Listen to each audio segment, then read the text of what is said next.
Black Mountain Side is a cosmic horror movie heavily inspired by John Carpenter's The Thing.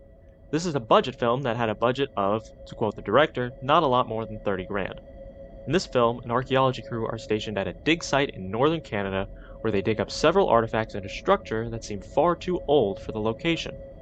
The site is isolated from civilization, the closest being a reserve where they get their workers. Then one night, these workers inexplicably leave, and the site's radio stops working. Then a mysterious force begins to affect them mentally and physically. First, I want to briefly discuss some of the ways this movie was inspired by The Thing. The obvious ones are the setting, being in the cold, far away from civilization, and the use of the communication systems breaking to fully isolate the crew from the outside world. But I also think this film took heavy inspiration from how The Thing showed the interactions between the characters evolve over time.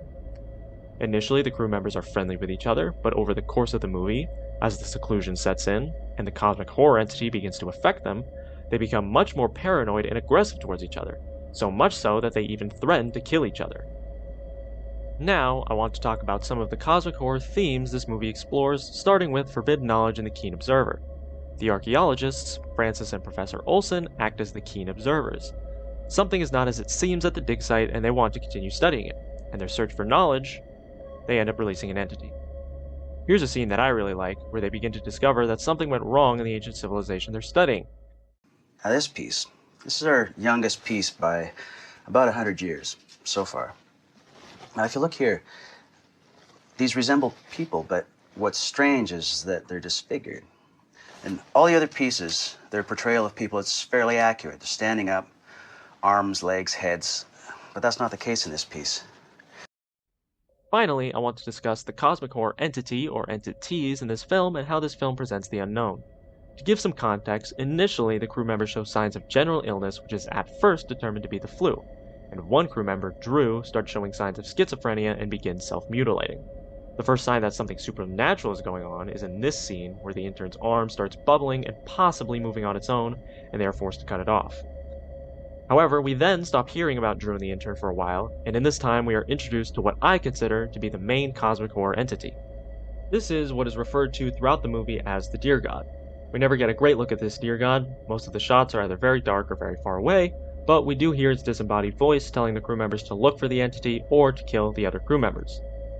Several crew members see this Deer God, but it is initially left ambiguous whether this entity is real or if they are all just hallucinating. At this point, several scenes have emphasized that the seclusion is beginning to affect them mentally and could be causing these hallucinations. Slightly later, however, we are given what I believe to be evidence that the Deer God is real in this scene.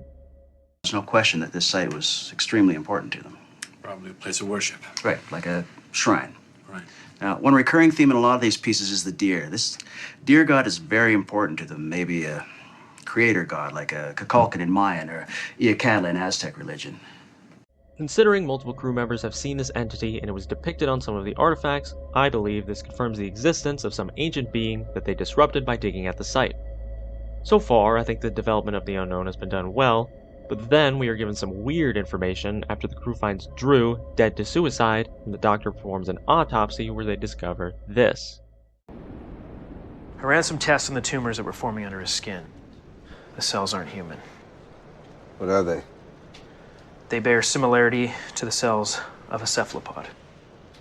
The doctor goes on to explain that this condition is likely contagious. To me, this development doesn't make too much sense. I don't understand why this deer god would be turning them into cephalopods.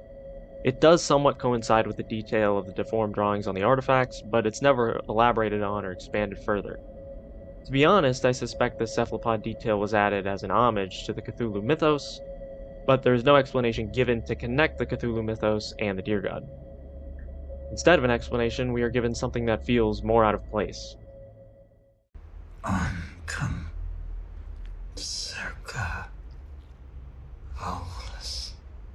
This is the dead crew member Drew talking to Professor Olsen.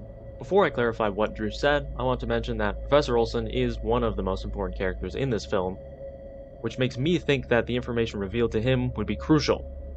Now, on to what Drew said. He said Onchocerca volvulus, which is a parasite found in Africa and South America. Drew then continues to describe this parasite, even listing the statistic that it kills 5 million people a year. I recognize that this could be a hallucination that holds no weight, But considering the details Drew gave, the fact that this is happening with Professor Olsen, and a discussion earlier that they might have dug up a disease, makes me think that this information has to have some relevance. It goes without saying that the parasite being in northern Canada raises a lot of questions, and the main symptom of this parasite is blindness, which none of the characters experience.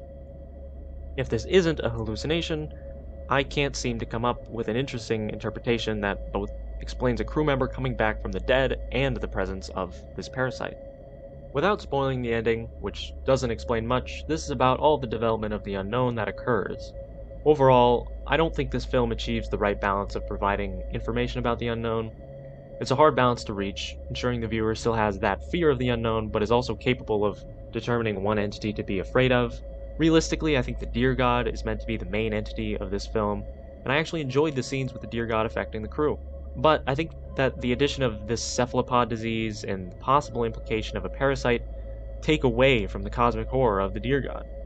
In my opinion, keeping the initial symptoms and attributing them to the Deer God, and then continuing to develop this entity, would have led to a better plot. Overall, I don't think this is a bad film. Considering the budget, I think the visuals and the acting were pretty good. I also think that it does successfully explore the genre of cosmic horror. It explored many of the themes that I did not mention, and I do think it at least partially explored what I consider to be the three main themes: fear of the unknown, awakening an entity or force, and leaving you with a sense of dread. However, I think considering it took such a good foundation from The Thing, I expected a better development and presentation of the unknown.